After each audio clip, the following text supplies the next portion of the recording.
अभी हाल में चीन ने इतिहास में पहली बार पाकिस्तान और बांग्लादेश के विदेश सचिवों की त्रिपक्षीय बैठक की मेजबानी की। यह घटना इसलिए भी दिलचस्प है कि जिस वक्त अमेरिकी राष्ट्रपति डोनाल्ड ट्रंप मुनीर के साथ लंच कर रहे थे, ठीक उसी वक्त पाकिस्तान चीन के नेतृत्व में बांग्लादेश के साथ त्रिगुट मजबूत करने में जुटा था। स्वाभाविक रूप से यह घटनाक्रम सामरिक एवं कूटनीतिक रूप से भारत के राष्ट्रीय हितों के लिए भी चुनौती है, तो दूसरी ओर अमेरिका के लिए भी चुनौती है, क्योंकि अभी अमेरिका का पाकिस्तान के प्रति प्रेम जागा है और वह इसमें चीन का दखल नहीं चाहता। जहां तक भारत का संबंध है, भारत के रिश्ते तीनों से अभी तनावपूर्ण चल रहे हैं। इस त्रिपक्षीय बैठक में तीनों देशों ने व्यापार एवं निवेश, स्वास्थ्य और शिक्षा, समुद्री मामलों और क्षेत्रीय संपर्क के साथ साथ बहुपक्षीय सहयोग बढ़ाने पर सहमति जताई। बैठक के दौरान यह भी तय किया गया कि एक कार्य समूह बनाया जाएगा जो इस बैठक में बनी सहमतियों को लागू करने पर काम करेगा।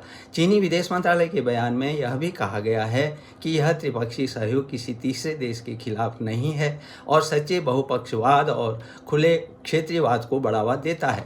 चीन का विदेश मंत्रालय कुछ भी कहे, किंतु वास्तविकता यह है कि वह अपने लिए समुद्री मार्ग को निर्बाध करने में ही जुटा है। यदि चीन को पाकिस्तान के ग्वादर और बांग्लादेश के चटगांव बंदरगाह तक पहुंच मिल जाती है और श्रीलंका का हबनटोटा बंदरगाह जो उसने पहले ही 99 ईयर्स के लिए पट्टे पर ले लिया है, तो भला भारत को घेरने के लिए उसे और क्या चाहिए।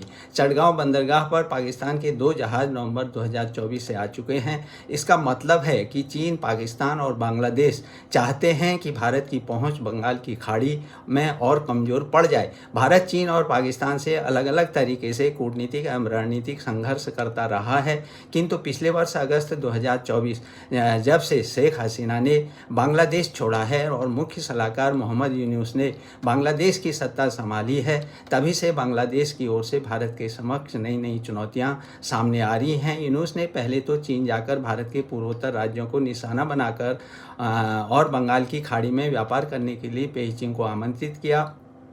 अब पाकिस्तान और चीन के साथ मिलकर वह भारत को सिरदर्द देने का सपना देख रहा है। भारत अभी तो चीन के साथ अपनी सीमा विवाद को लेकर वार्ता प्रक्रिया में लगा है, किंतु पाकिस्तान के साथ भारत किसी भी तरह की वार्ता करने की मना स्थिति में तो है ही नहीं। पाकिस्तान को स्पष्ट रूप से बताया गया है कि आतंकवाद और वार्ता साथ साथ नहीं चल सकती और पाकिस्तान को पाक अधिकृत कश्मीर भारत को लौटाना ही होगा। बांग्लादेश को लेकर भारत की चिंताओं का सबसे बड़ा कारण यह है कि उसकी अर्थव्यवस्था जो शेख हसीना के कार्यकाल में सुदृढ़ और तेजी से आगे बढ़ रही थी, उसमें गिरावट आई है। ऐसी स्थिति में यूनुस भविष्य में भारत के बजाय चीन और पाकिस्तान की ओर मुख मोड़ेंगे और भारत के विरुद्ध भी मोर्चा खोलेंगे, इसकी पूरी संभावना दिखती है।